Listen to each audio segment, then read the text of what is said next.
Dear students, आज हम लोग क्वेश्चन नंबर 74 जेईई मेंस 23 का ले रहे हैं और ये क्वेश्चन क्या कह रहा है, देखिए the locus of the mid point of the course of a circle C1, यानी एक सर्कल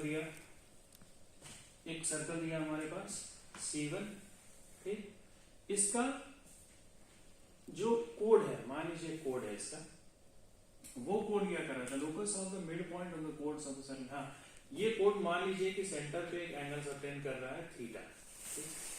इसका जो मिड पॉइंट होगा इस कोड का, इसका जो मिड पॉइंट होगा उसका, वो कह रहा है वो जो मिड पॉइंट है वो एक सर्कल है, उसका जो लोकस है वो खुद एक सर्कल है रेडियस RI का।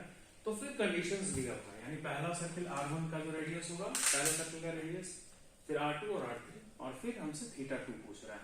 आई होप आप बात समझ पा रहे हो, या ये जो थीटा है ये कोड जो एंगल सबटेंड कर रहा है वो। आइए क्वेश्चन देखते हैं, समझ आ जाएगा। कोऑर्डिनेट ज्योमेट्री में सर्कल्स का क्वेश्चन है। अब जैसे देखिए, मैंने एक सर्कल लिया और यहां पे एक कोड लिया, ठीक है, और ये मान लेते हैं कि ये एंगल बना रहा है यहाँ पे थीटा।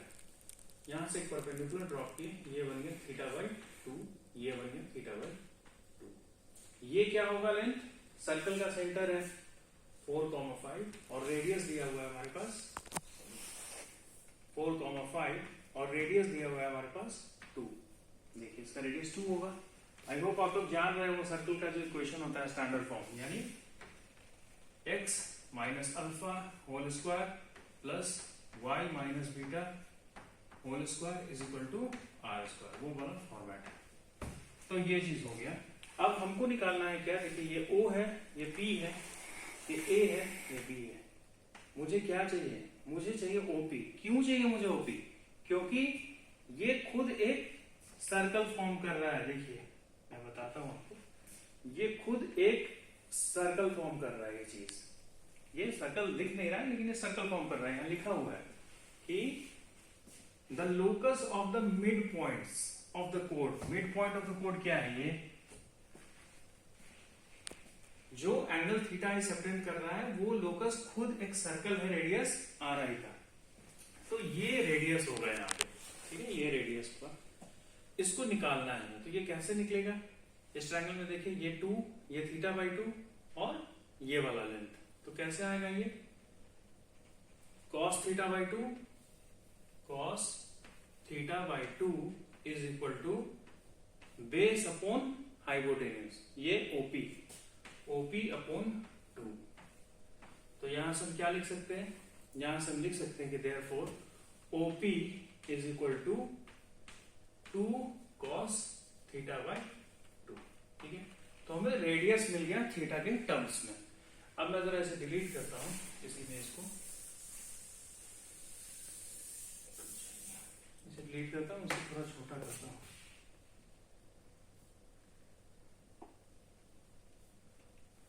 हटा देता हूं थोड़ा छोटा, और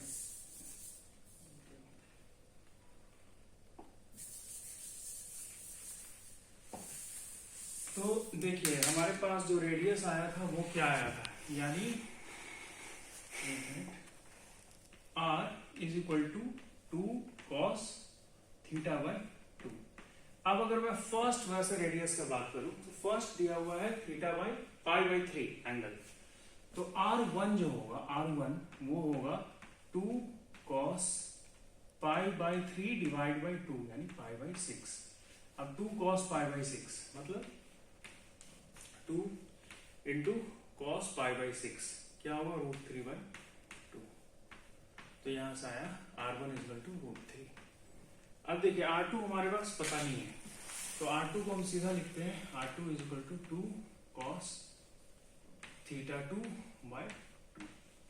और R3 दिया हुआ है, R3 दिया हुआ है 2π/3। तो R3 क्या होगा, 2 cos 2π/3 और बाई 2 भी है, तो 3 इंटू 2, यानी 2 cos π/3।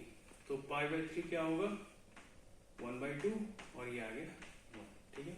तो R3 का वैल्यू आया 1, R1 का वैल्यू आया √3 और R2 हमको चाहिए, तो इस इक्वेशन में अब हम डालेंगे। तो लिखा है कि R1 square is equal to R2 square plus R3 square.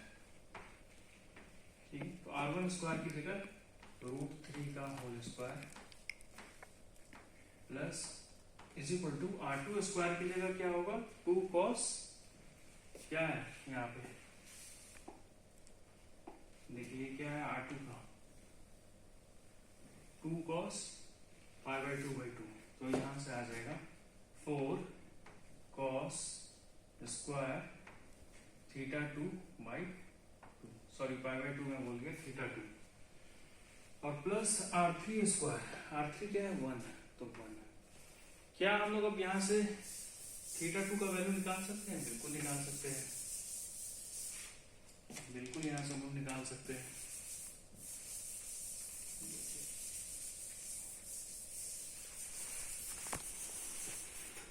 θ2 का जो वैल्यू चाहिए हमको वो हो जाएगा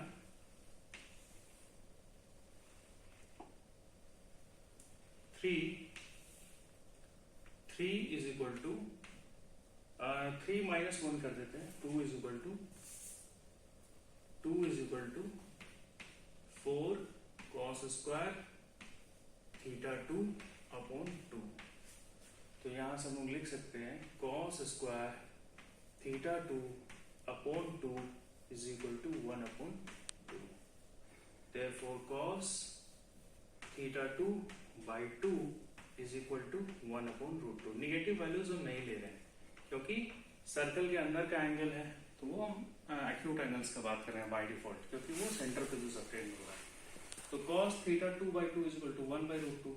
Therefore